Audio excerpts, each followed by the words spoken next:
about them Irish? I can't take it anymore. I need a national championship.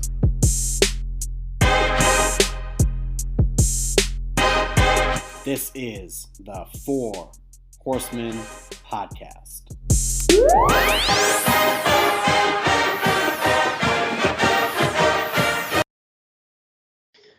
Everybody, welcome back to the Four Horsemen podcast. Hopefully everyone had a great holiday season, Christmas, Hanukkah, Kwanzaa, anything you celebrate. Hopefully it was the greatest couple of weeks of your entire life.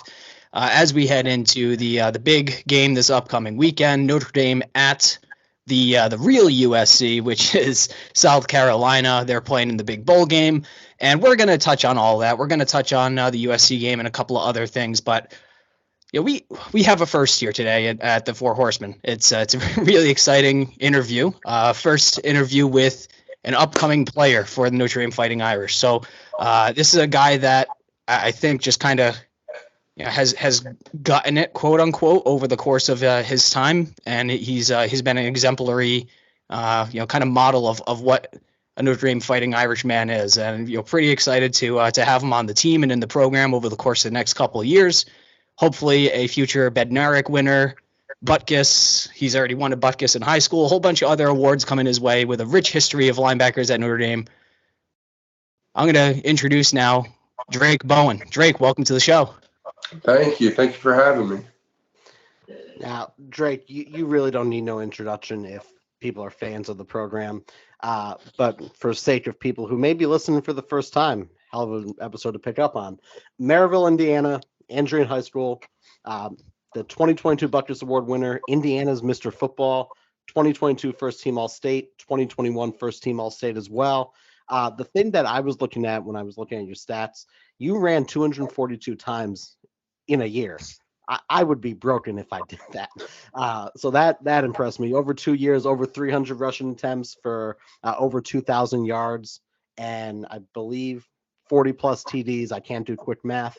But defensively, 249 tackles, 8 sacks, and 5 interceptions. Pretty much everything.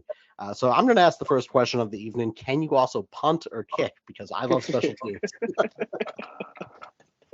Actually, I can punt. I was the punter for my team this year. In the last game, I was averaging like 42 yards a punt with like 3-4 second hang time. So yeah, I can punt it pretty well. Well, be sure to tell Coach Mason that in case you need another one. And if they need a backup, that's awesome.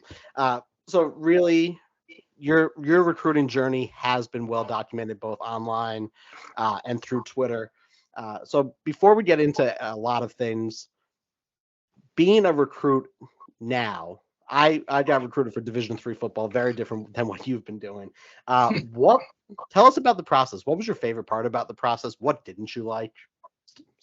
My favorite part was probably getting to visit places and like meet coaches, see places that you'll really only see on TV, like getting to sit front row at a Notre Dame game or getting to sit wherever at another game. But getting to meet like coaches that you really don't see anywhere. Lane Kiffin. When Coach goes, I got to meet him. Coach Freeman. I saw him on TV when he was at Cincinnati, and I talked to him over the phone, but that's really nothing like actually meeting in person and talking. So just meeting those guys was probably the coolest part.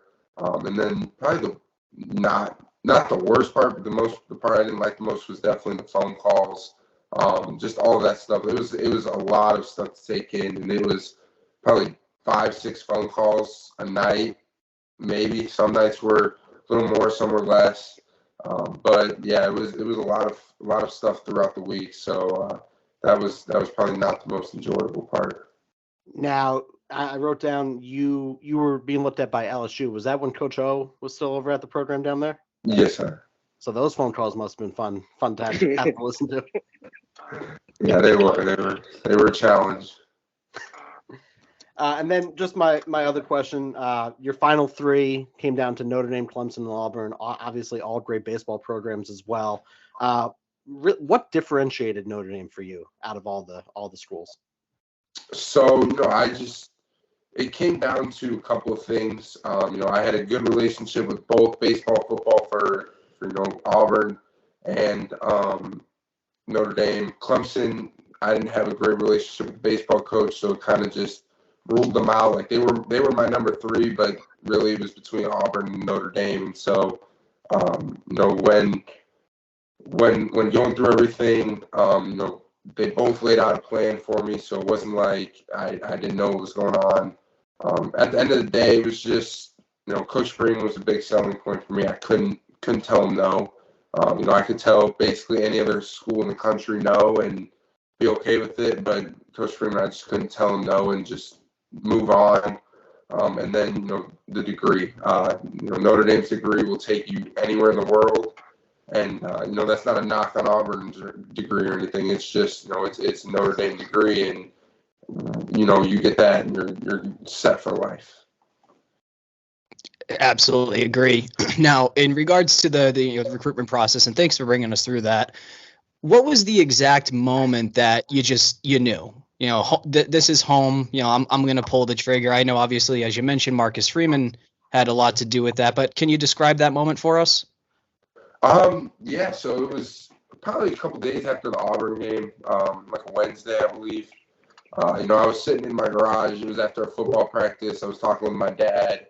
My brother, one of my close friends, my dad's close friend, they were just asking me questions about it, just about the 3 schools, like pros and cons of each, stuff like that. And then, I was just like talking with them, and that's kind of when I figured out, like, okay, Notre Dame's it. I really, that was the point where I knew that I was just comparing everything to Notre Dame, where Notre Dame was on top, and I was comparing them to Notre Dame, and nothing could really beat out Notre Dame. So that's really what I knew, is just talking with my parents and family, and that's just kind of hit me.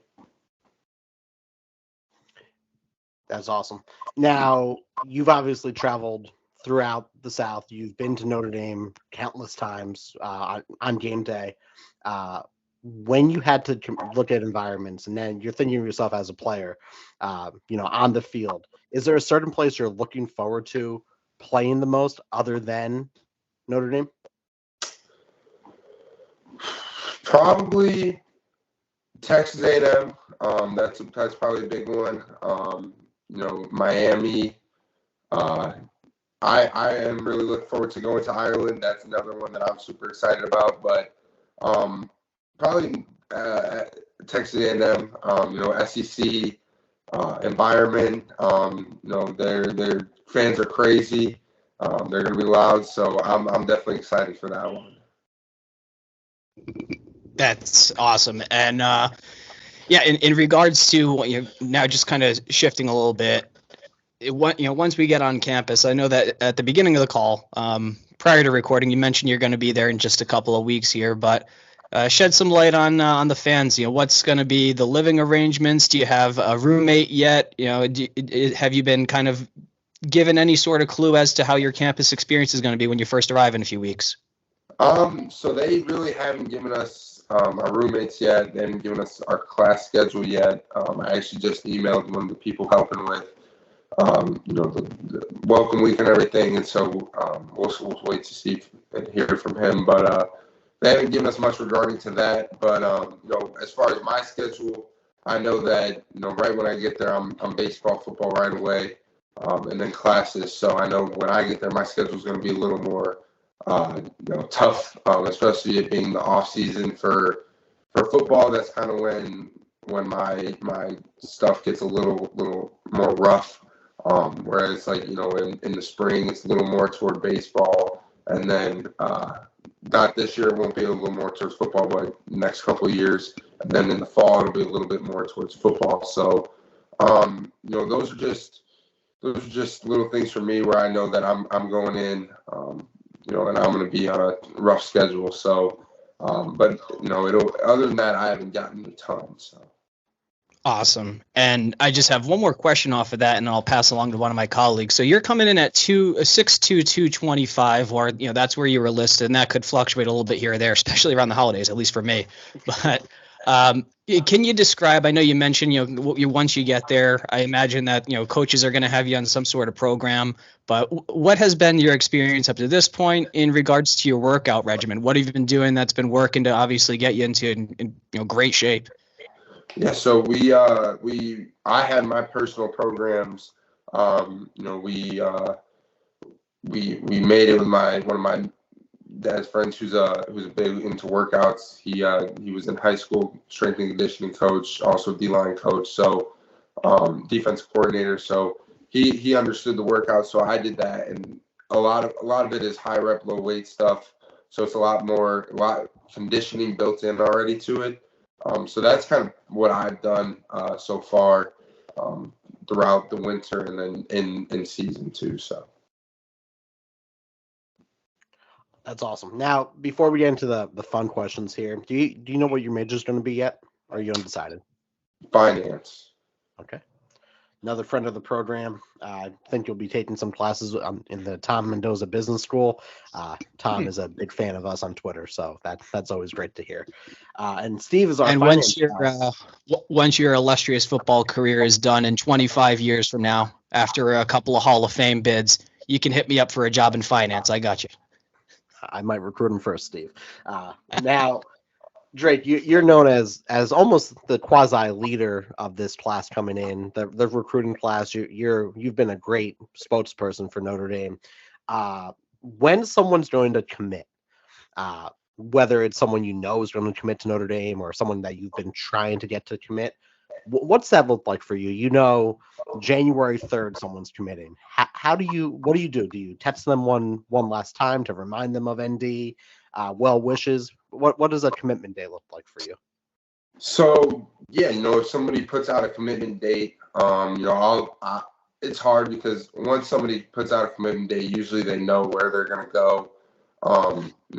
Sometimes they don't, and they're a little last minute, but every once in a while, I'll try to find one. Like if it's a big guy, or somebody that I've been talking to, I'll text them and like try to tell them like why they should be ND or something like that.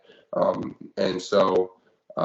yeah, that's just what I do. I try to send a text out, just like super excited for you. Remember why ND was here. Say something about ND. And then just like, I'll support you anyway. Love you, bro. Something like that. That's just kind of what I do. But I know it's a lot harder on a commitment because, most of the time they have their mind made up once you set out a commitment date. So. Yeah, that's awesome. So that's going to transition us to honestly one of the tougher questions. Obviously, just with recent events with National Signing Day recently, there was another Bowen that was signaling he was going to come to ND. Unfortunately, didn't quite work out that way. You can be as coy as you want and not give us much information. Totally respectable and understandable if you don't want to air anybody out. But if there's anything that you could share in regards to the circumstances, just a pre-qualifying statement. We at the Horsemen podcast, extremely pro player. We want to make sure that you guys are not feeling more pressure than entirely necessary, and that you should be doing what's best for your family. So that's a pre-qualifying statement. But any light that you would be able to shed on it as much as you'd like. Obviously, all the fans are dying to know. It was just a wild day for I'm guessing him. I know it was a wild day for a lot of people that were involved with that, but. He did something he felt was best for him. Best for his whatever he needed to do. He felt that Oklahoma was best for him, his family. Whatever mental health, whatever he thought. He thought it was best for him, and so that sucks for us. We really wanted him. The relationships we have built. But it's something that everyone has to do. You got to choose what's best for you. I thought Notre Dame was best for me.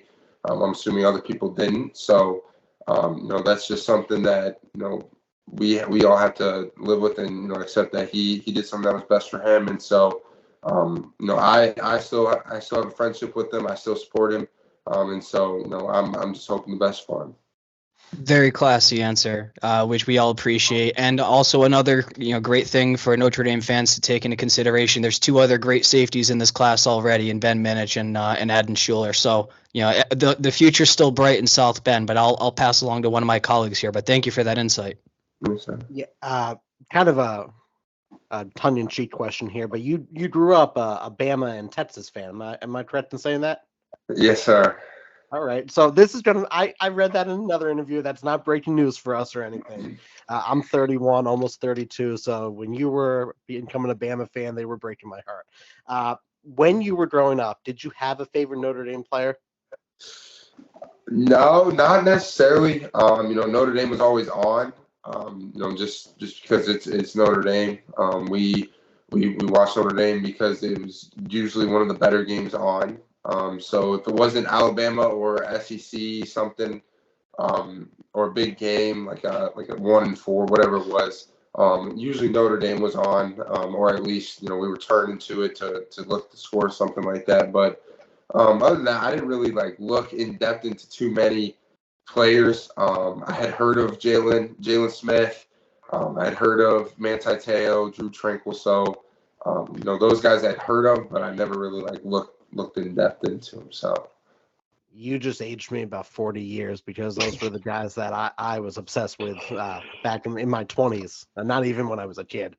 Back when I was watching football, Justin Tuck still had the sack record. So that's saying something there. And then my last question personally, you all obviously are close friends. Is Madden the game? Is 2K the game? What game do you all hop on? Madden's the big one for me, and I know Don plays Madden. But Call of Duty's another big one. A lot of the people in that group chat play that, but I know a lot of people play Madden, so that's usually the big one. If you're ever ever want to hop on, that's what the game is. All right, let's make some waves in the group chat here. Who is the best player? I don't know. Probably. Well, I guess it used to be Peyton. Peyton was really good, and then me and Don would always play, and so sometimes I'd beat Don, sometimes he'd beat me. But I haven't played too many other people, so I don't know. I don't know yet. All right. If the group chat is listening, which I'm sure they will, that sounds like you're calling the rest of them out. Steve, Dylan? Yeah, I've got some questions. Drake, you mentioned Notre Dame because of the degree. That's such a big part of it. Do you know what you're majoring in yet? Has that been decided? He said finance. Finance. Wow, that's the perfect school for it, isn't it? Something we've noticed too is just with the way you are in interviews and your social media account, you kind of seem like a Notre Dame fan. Like you talk like us. The Lou Holtz quote was so great. Did you go through an indoctrination process after your commitment? Did you consume a lot of content, watch all the videos? A little bit. I just kind of learn more about Notre Dame as it went along. We met people, Notre Dame fans, and so it just especially being from around where I am, only an hour from South Bend. A lot of Notre Dame fans here, so it's just you meet new people that are Notre Dame fans every day, kind of teach you new things that you may have not known before, and so that's really what it was. It's just a lot of meeting people and then just learning new things. I think something people don't realize is that you're a two-sport athlete, and not just at the high school level. Like Steve mentioned, you'll be playing baseball at Notre Dame, and on top of that, you'll be having a really rigorous academic schedule. You mentioned the schedule being brutal, but have you kind of prepared yourself to navigate that two-sport lifestyle? And Notre Dame has had some successful two-sport athletes, especially Jeff Samardzija playing football and baseball. Yeah, I think I'm prepared for it. I tried to make my high school experience as rigorous as possible with two sports, and so it was tough in school, and I'm pretty sure it's going to be. I know for certain it's going to be challenging at Notre Dame. So but it's something I've wanted to do that I've always wanted to do my entire life, and so I think I'm prepared for what it's going to take, and so I'm super excited to get there and do it. That sounds good. I know you're going to be one of the fan favorites for sure. I think that's something we've noticed. The day you committed was I call you Captain Notre Dame, like Captain America. I think you represent the program in the best light. So those are my questions, and I'm glad you're on, and I'm really excited to see you wear the Golden Dome. Thank you. So as we're getting down the final stretch here and going to wrap up shortly, and thanks so much for your time here. Something that's entered the milieu of the college football landscape over the last couple of seasons, obviously, and it's the talk of the town these days. It is name, image, and likeness nil. Again, you can be as thorough or as coy as you want to be in the answer here, but have you had any offers throughout your time, whether it's post, commitment, pre-commitment, or has there been any opportunities that have presented themselves to you? Yeah, so not really, after commitment or really anything in high school. A lot of people I know, there's not rules in Indiana yet, so it's kind of like, especially with my family, we were very iffy about it because we don't want to end up doing something and then all of a sudden we get in trouble and can't do anything. So we didn't really have very much in high school, and so once I graduated and then and now enrolled in Notre Dame, that's when I've started to get more messages about it, and so but yeah, we really wanted to not really do anything in high school just so that we didn't get in trouble for anything. And that's the right way to do things. And, I think I'm speaking for the rest of the guys on the podcast here. We all want you guys as players to be able to get what you're worth, but, we have seen some of the ugly side of things. So it's, it makes you wonder what sort of regulation might come down the way. But at the very least, it sounds like you're doing things the right way, which is certainly appreciated. The final question I'm going to have on my end here for the interview, and again, thank you for your time. We look back and let's call it 5 years from now. What would be Drayk Bowen's? What's your experience at Notre Dame? What were your accomplishments? What are you looking to do over the course of the next 4 to 5 years with and your time in South Bend? So I guess first earn my degree. That's a big one. National championships in both sports. That's what I wanna win. As far as football goes, definitely the buck kiss. But really, just that'd be freshman All-American is something that I want. But that's going to take work, learning from other people, and so that's a tough one. But that's one of the ones I want. And then, but overall, it's just national championship. I want to bring the national championship back to Notre Dame and put Notre Dame where it's supposed to be at the top again. So you're gonna make Steve cry. And Ray Guy Award nominee. Yeah. Well, I don't have any more questions. Drayk, this has been awesome. You obviously Notre Dame is a spot for you. We're looking forward to seeing you on the field. I'm not sure if you're going to be able to wear 34 again. Have they talked about numbers with you yet? That's actually my last question. We submitted our numbers, but we haven't heard anything back yet, so we're not sure. All right, more to come on that. Well, we're looking forward to watching you in the blue and gold. Good luck with baseball starting, and that's all I got from me. Dylan? No, that's it. Well said. Thank you, Drayk, for coming on the show. We really appreciate it. Sir, yeah. Thank you for having me.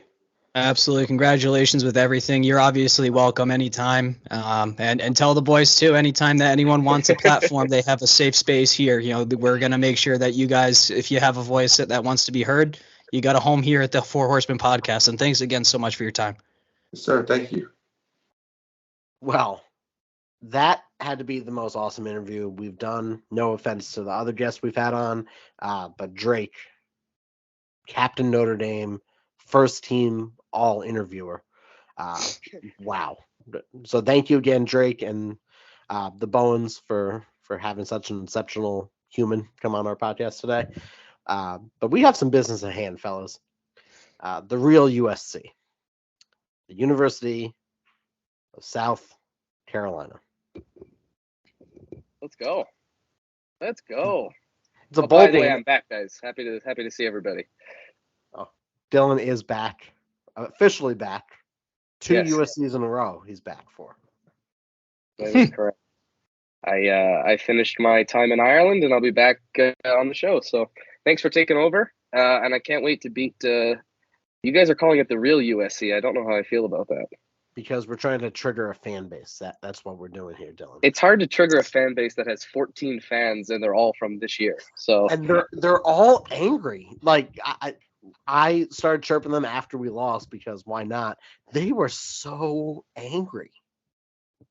they're just They're just so angry. They I don't honestly get it. didn't know how to win. They didn't. They didn't know how to handle it. I mean, that's when you beat your rival for the first time in a decade after, in front of tens of people in the crowd. It's I could see how you get excited with. I'm surprised that all 17 fans didn't storm the field after that one, but good for USC. With all the nil money that their players been making is what they passed on to the ref to not call holding calls. And we can just blow past that fucking stop sign and not look back. But it's a dog shit program in a horrific city in a terrible state. Fuck everything about USC. Let's focus on the real one, South Carolina Gamecocks, here in a couple weeks. I got to couple qualify that days. though. I got to put an asterisk there because I think most of our listenership is from the state of California. So we love you guys. Don't listen to Steve. But USC does suck. Also, have we ever tweeted more than I did like San Diego a lot this past summer. Yeah, I mean, the Bay Area seems great too. I mean, as a Canadian, that's where we all go anyway. So the one question I have is, have we ever tweeted more than one cheeky tweet to someone we were fighting with before a game after we've won? We've never spent hours fighting over nonsense in replies after we've beaten someone. You move on.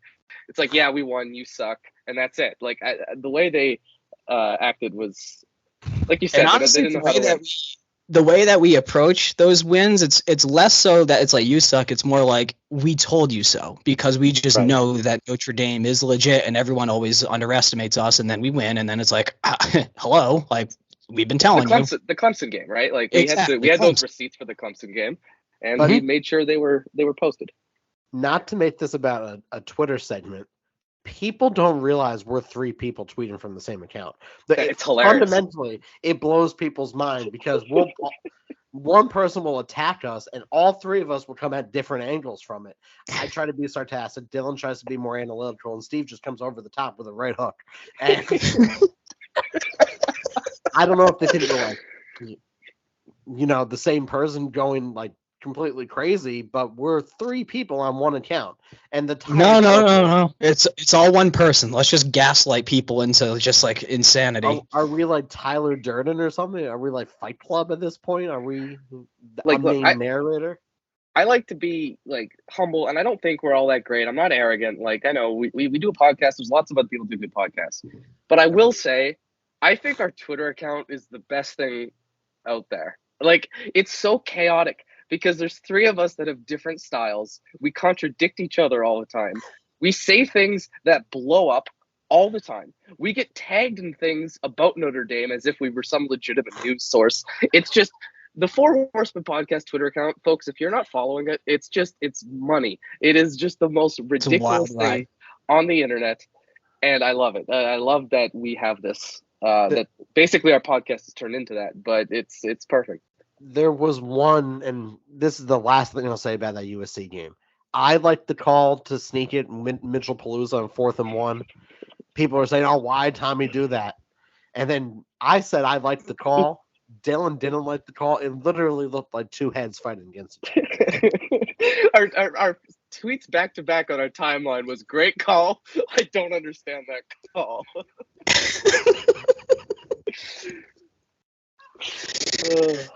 Anyway, we're 2-point favorites this upcoming Friday, boys. I don't understand anyone who bets on bowl games. I'm sorry. With all of the transfers and draft picks and injuries, how does anybody set a line? I mean, P-Wag is making Vegas set the line. You either bet it early or you bet it late. Yeah. Fuck it. All right, let's get back on the rails. Let's turn the tide. We have Friday. What's it? 3 o'clock or 3:30 p.m. 3:30. 3:30 p.m. Eastern. It's going to be on ESPN. I personally am going to be watching this game in Charleston, South Carolina. I'm going down for the weekend to do a little house hunting for my big move eventually. So I will be a South Carolina human being, but I'll never be a Gamecock. I'll always be Irish. So that's exciting for me on my end. But looks like the over-under is 52, so they're expecting a decent scoring game that both teams to be somewhere in the 20s or 30s. South Carolina ranked number 19. They went 8-4, just like Notre Dame, and they also had a win over Clemson as well as Tennessee. But didn't their Tennessee win come without Hendon Hooker? Yeah, so throw an asterisk on that. Joe Milton just doesn't know how to put any touch on a ball. He just throws the ball 122 miles an hour. So that Tennessee win is negated by the way I see it. But they finally did beat Clemson. They have a lot of momentum coming into this game.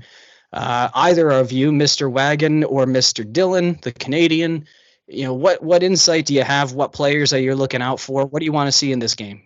Well, before we get to that, Steve, it's the long-awaited, much-anticipated Guess That enrollment. The University of South Carolina, they are garnet and black. Their mascot is Sir Bid Spur. They play at Williams-Brice Stadium. How many students are enrolled? Guess. 37. That's kind of what I was thinking. I'll say 32,000. 35,364 in Columbia, South Carolina, established in 1801. They play in the SEC East. They never won a national championship. They're 1-3 versus Notre Dame. Lou Holtz once coached there. Lou Holtz coached us. They've never beaten Hawaii or UConn, like Notre Dame. Northwestern, Indiana University, Iowa, Marshall, like Notre Dame. Didn't we beat Hawaii in a bowl game? Yeah, we beat Hawaii in the Hawaii Bowl. Jimmy Clausen threw for like 7 billion yards. That was my first bowl game, I think, ever as a fan. He had a big black eye and had to wear a visor because he got punched by Golden Tate at Applebee's. But that's beside the point.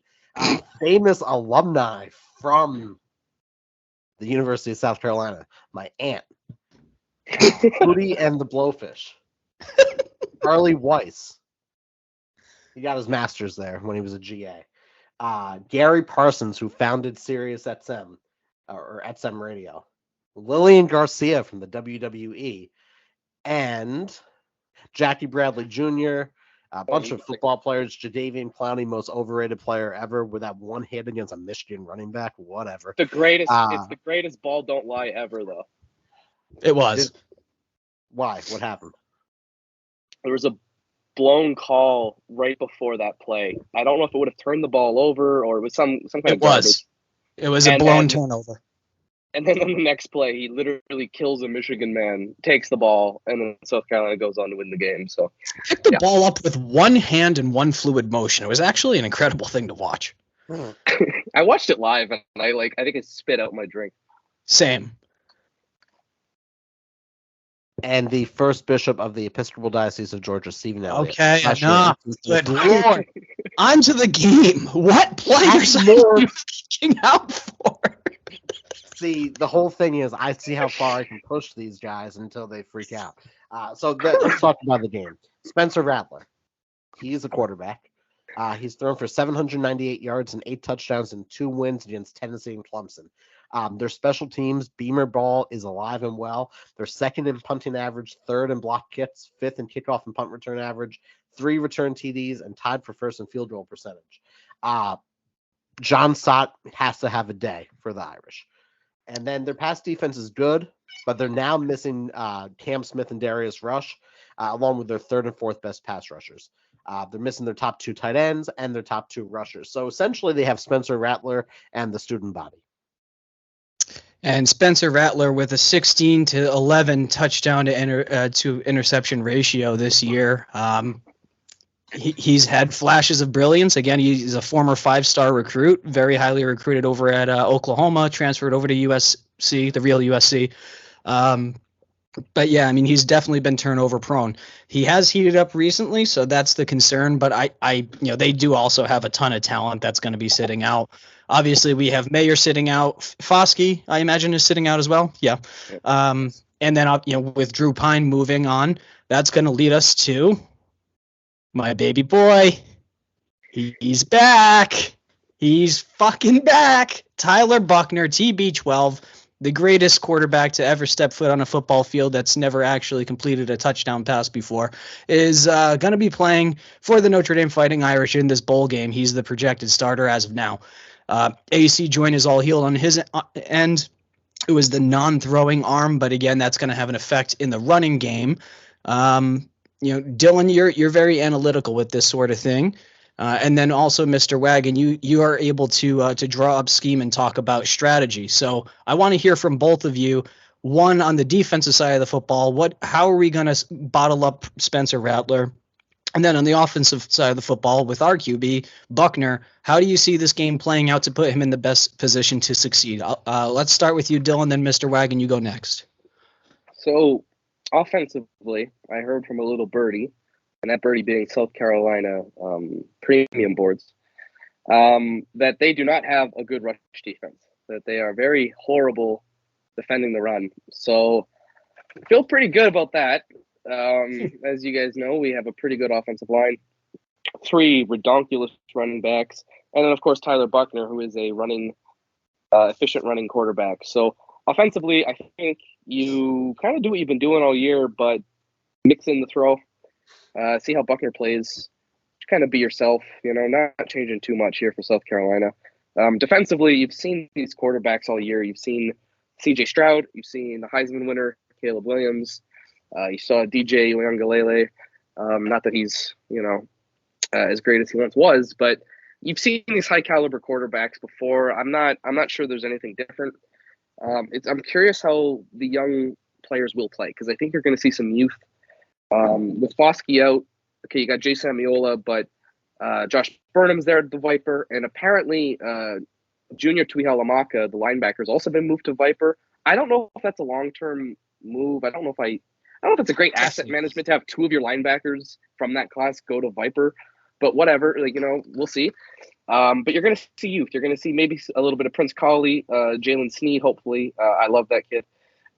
Ben Morrison's going to do Ben Morrison things. Cam Hart isn't playing, so that'll be interesting too, to see how they navigate the second wide receiver on the field. So I haven't prepared too much, to be honest with you guys. I've been worrying about airlines and getting home, but I think we just play our game, and I think we'll be fine. No, you're absolutely right. And Clemson sold out against the run. Syracuse sold out against the run. Every team sold out against the run, and Notre Dame won 8 games this year. You get the ball moving, you're fine. What you need to do, you need to get the man from Jersey, from Don Bosco, to play. You need Steve Angeli to play in the football game. Why do I say Steve needs playing time? You may ask. Because Steve has not broken his shoulder this year. In all fairness, he's a fresh body. He's quarterback number 2. So, and I do apologize, he is from Bergen Catholic, not Don Bosco. I'll take my lashes later. Steve Angeli from Bergen Catholic needs to play in this game. Let him run. Let him get game time. You have to almost use him like a middle reliever. So play Buckner, start Buckner, let Buckner do Buckner things, but get Angeli some playing time. Notre Dame has won running a 2-quarterback system multiple times before. And guess who the quarterback was when he ran a 2-quarterback system? Tommy Rees. Zaire. And Everett Golson. So you have a coordinator who's used to that. Why not do it? And then you're looking at the Riley Mills, the Nano Safamensas, the Jordan Bethellos, the Merriweather, Tyson Ford, Jalen Sneed, like you said, Holden Stays, Eli Raridan, if he's not hurt. Not sure about the health there. He might Holden Stays probably should have a big game. You just need a next man up and replace him. Is Merriweather expected to play? Last time I heard he was supposed to. He's I'm calling this now. I'm calling this now. He's player of the game. He's gonna go off. That kid is gonna score 2 touchdowns and go for like 110 yards. Yep. You have their third and fourth corners in. why not put your 6'2", 220-something pound quarterback to sling the ball down the field to Tobias Merriweather? Just saying. I think overall Notre Dame is favored for a reason. I know it's a bowl game. I know weird things happen during bowl games, but it's Spencer Rattler and the student body playing the Notre Dame Fighting Irish. Yeah. Question though. Is the student body supporting cast better or worse than Cam Newton's wide receiver cast in his Heisman winning season? I'll go on record of saying they are worse than what Cam Newton had during his Heisman Trophy winning season. Spencer Rattler is not Cam Newton. Let's just hope they have a better, a few years afterwards. Yeah. So here's the only thing that's concerning with me is that Spencer Rattler, he's not a run first guy, but he can move around enough.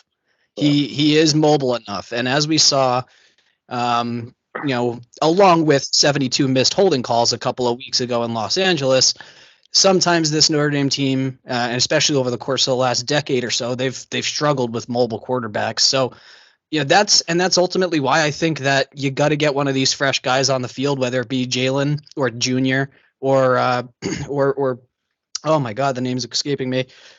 Burnham? Prince Colley. Because we're not getting the we're not getting the production from the linebacker position, and the future of the position is obviously bright. And shout out Drayk Bowen, he's going to be incredible for us going forward. But unfortunately, he's not going to be suiting up in 3 days. So in the meantime, you got to go with what you have. And the hit that Jalen Sneed landed in one of the only games that he played, I honestly thought he killed the guy. So why not just put your most ferocious, fastest 5-star guy on the field when he's not going to lose a year of eligibility because he's played less than 4 games? That's what would make sense to me. Do you guys remember, this is a callback from earlier seasons, when we had a running murder count for every guy that that was Jeremiah Owusu-Koramoah, right? The Joker. No, it was the safety. Not Lloyd Gilman, but Jalen Elliott. Jalen Elliott. We had a running murder count for every guy that Jalen Elliott destroyed that season. We're going to have to maybe bring that back for Jalen Sneed because, boy, that kid can hit. Yeah, terrifying. Wow. So, I just want to bring this up. Yes, our defense is terrifying. Spencer Rattler, in what you said, Steve, you equated him to Caleb Williams light. Am I correct? In theory, you said not give up the big play like Caleb Williams did.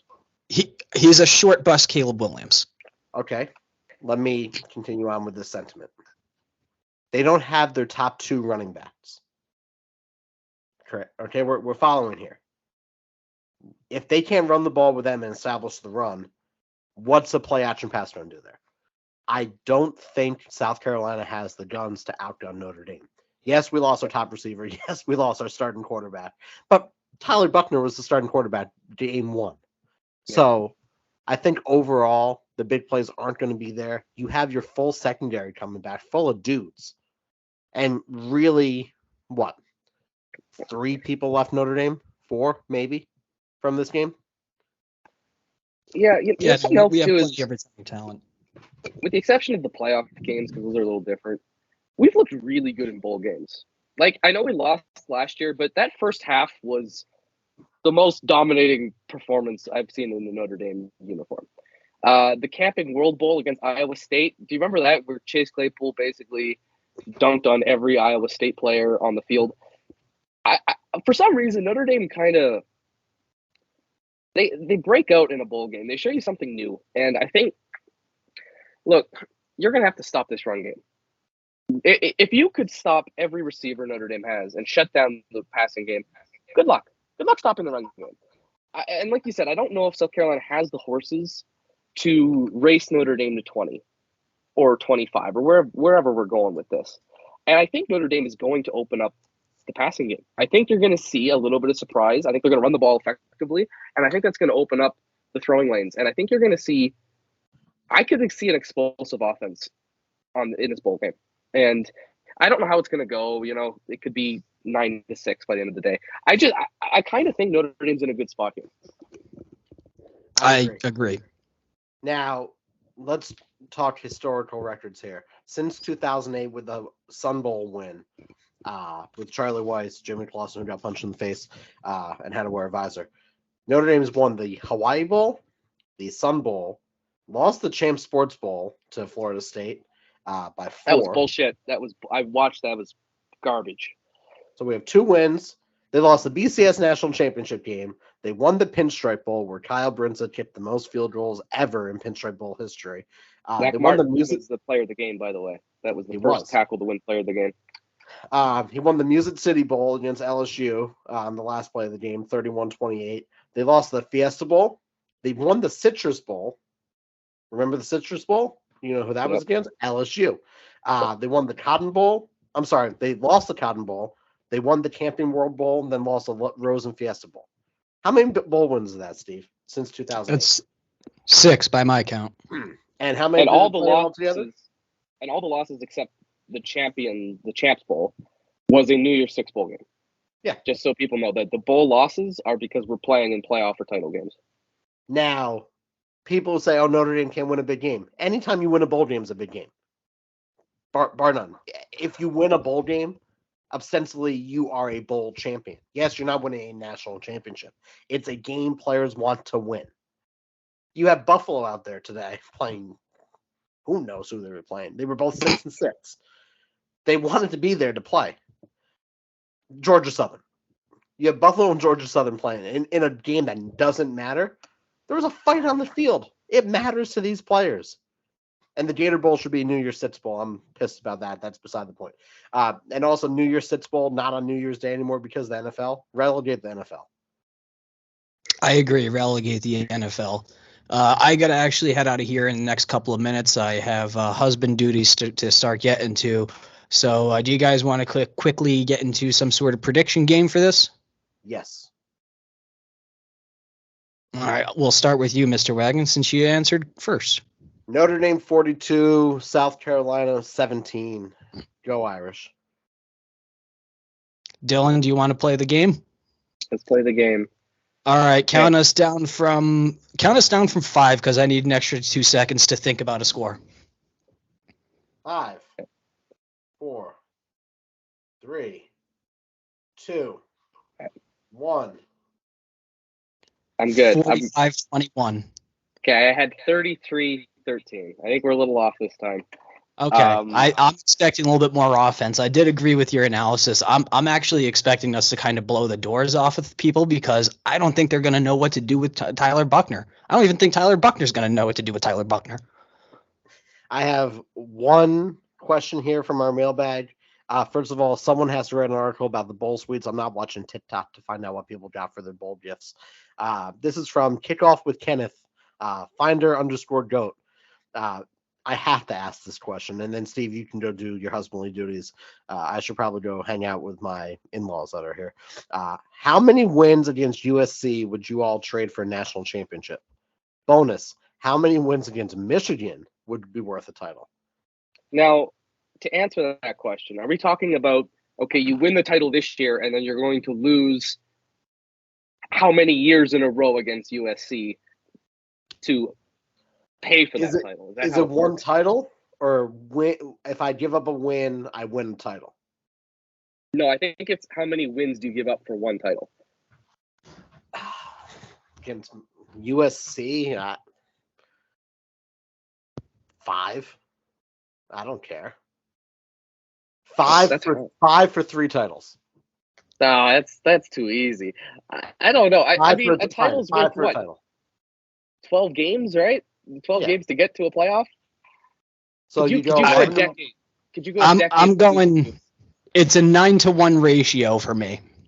It's a 9-to-1 USC loss, or just in this case, even lowercase m Michigan loss here. To either of these two rivals, I hate losing to either of them. I despise both of them. But if we lose 9 games to them over the course of a decade, but in that decade we get 1 national title, that's the ratio I'm fine with. You could beat us every single year for 9 straight years, but in that 10th year, if I get a national title, beat us the next 9 in a row. I could care less. I'm staying with 5. 5 for a title. And for Michigan, I would rather win the only game of the year, beat Stadium. Michigan. I would rather beat Michigan and go 1-11 than win a national title. I am a TCU Horned Frog through and through for a week and a Duggan half. should have won the Heisman.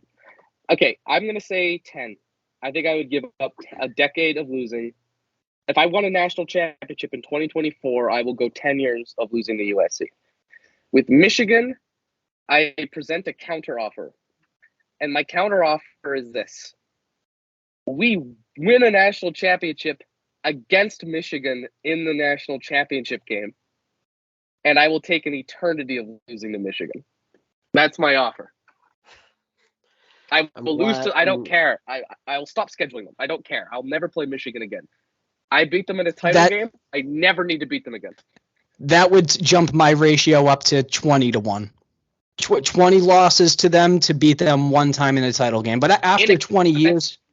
But that's against them. That's that's a higher price we're paying. Yeah. That's a 20-1 ratio for me. 9-1 against USC. How about this?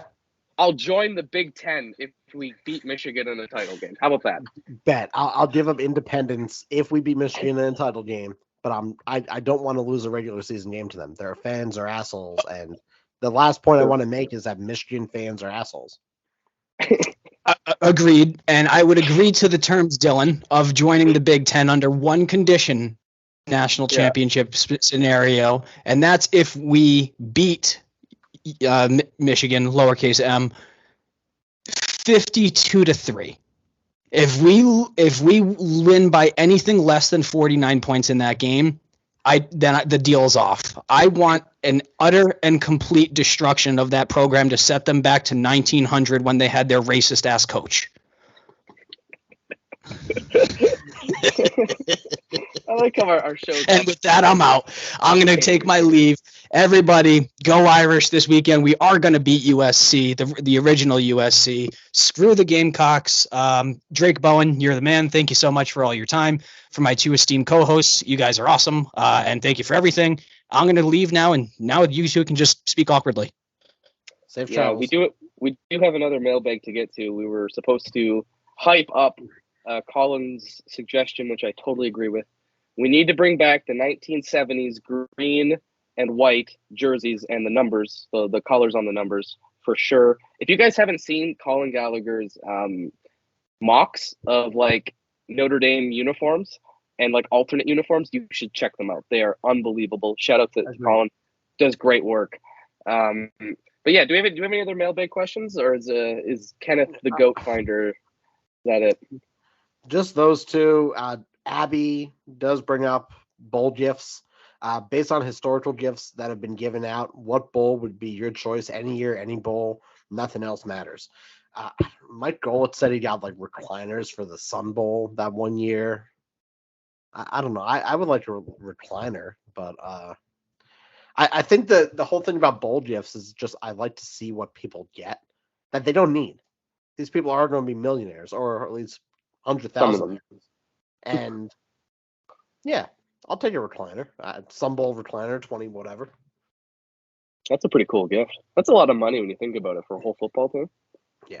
And then there was that one team, they went to the Belk Bowl and they got arrested for robbing the Belk store. No way. Yeah, one year, I'm not sure, let me pull it up. This is bad radio. Shop football, shoplift, Belk. And they have like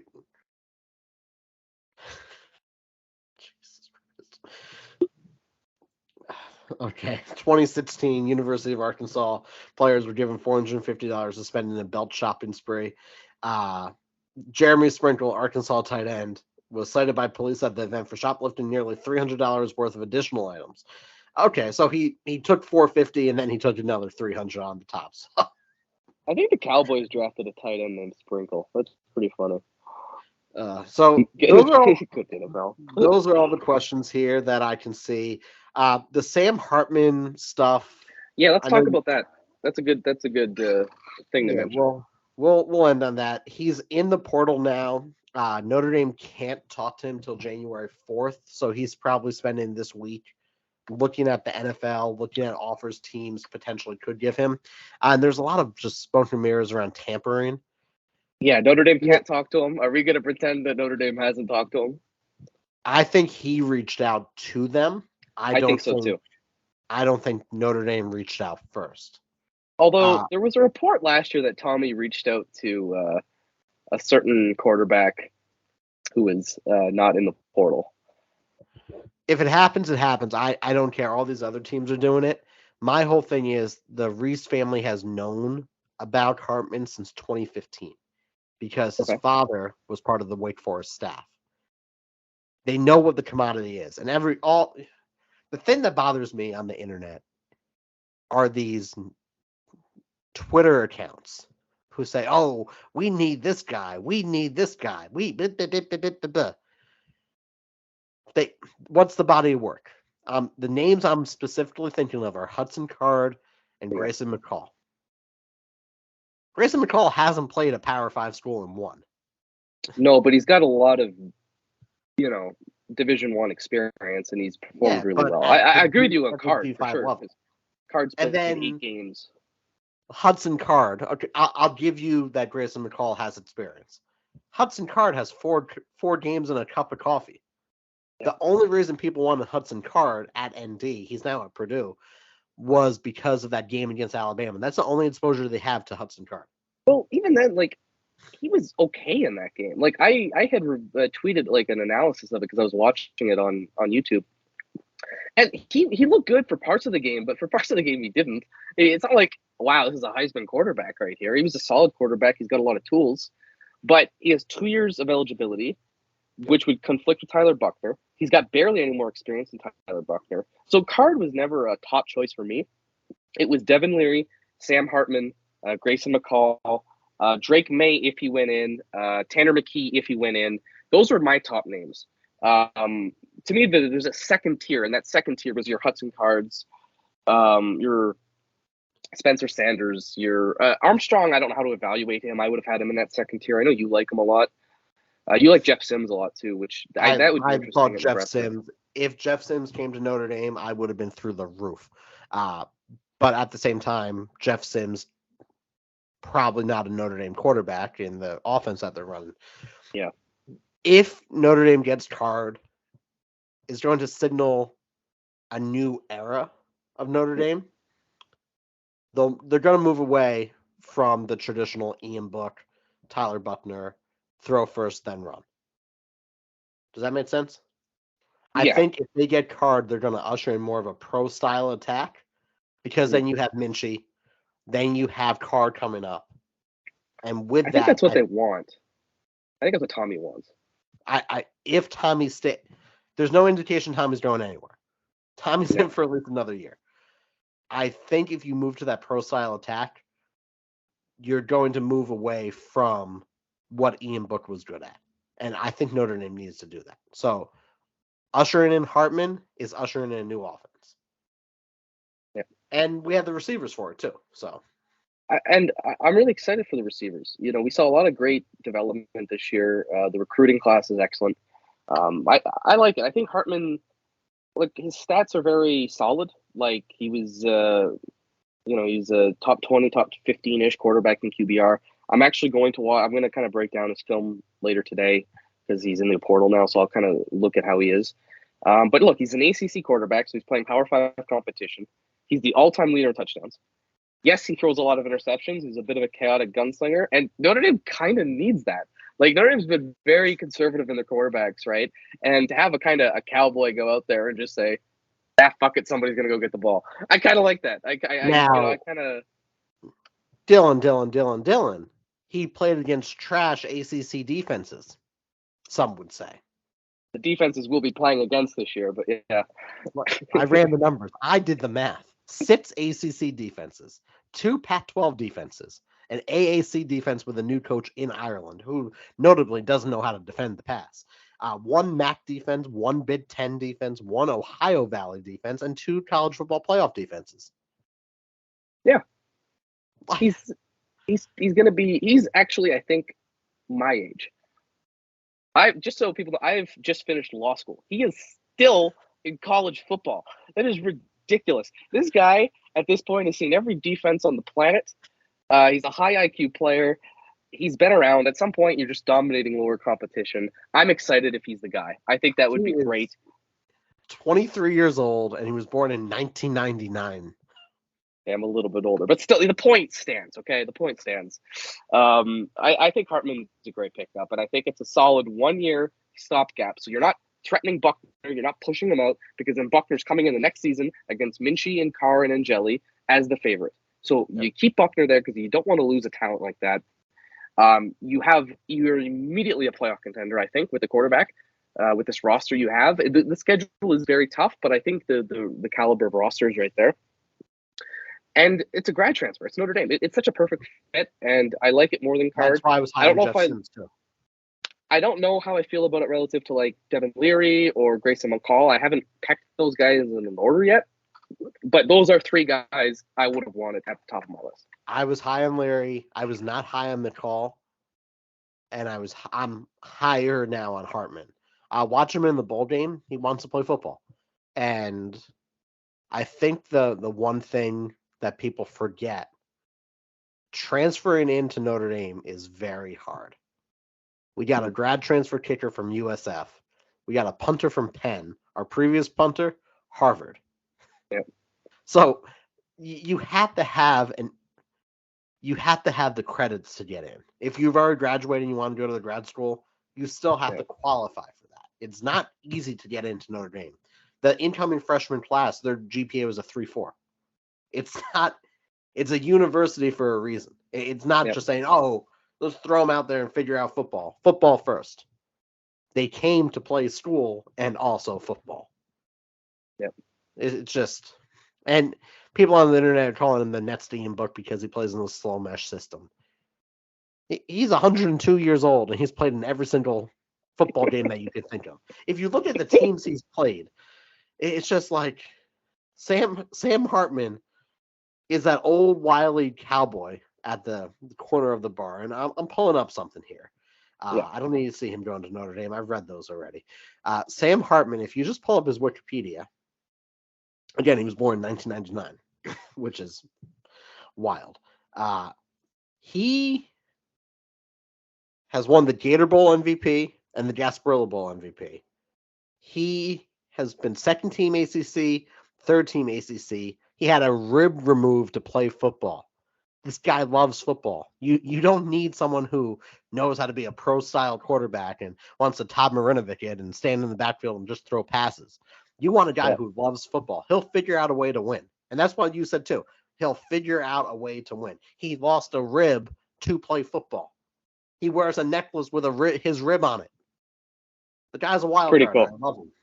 Although he's approaching Sean Crawford level of eligibility, so I love it. If he comes, we'll do another podcast on it because that's big news. But the exciting news today is that he's entered the transfer portal. A lot of tampering accusations out there. If Notre Dame was contacted first by him, I think that's fine. But also, look, I'm more upset about people tampering with money than people saying, hey, are you interested in playing for my football program? Yep. There's a difference there. There's a difference. And it's not like our players haven't been offered to jump into the portal either. So because it's Notre Dame, people are going to complain. And that stupid Ohio State guy on Twitter, or that Bourne or something, a Bucknuts guy. I hate if you're in media, like not like us, we're fan media. If you're in media, you're supposed to kind of be unbiased. Like you cover your team. But like the guys at Blue and Gold who cover Notre Dame aren't Notre Dame fans. Like some of them are, some of them aren't. This guy who covers Ohio State is such a Buckeye biased.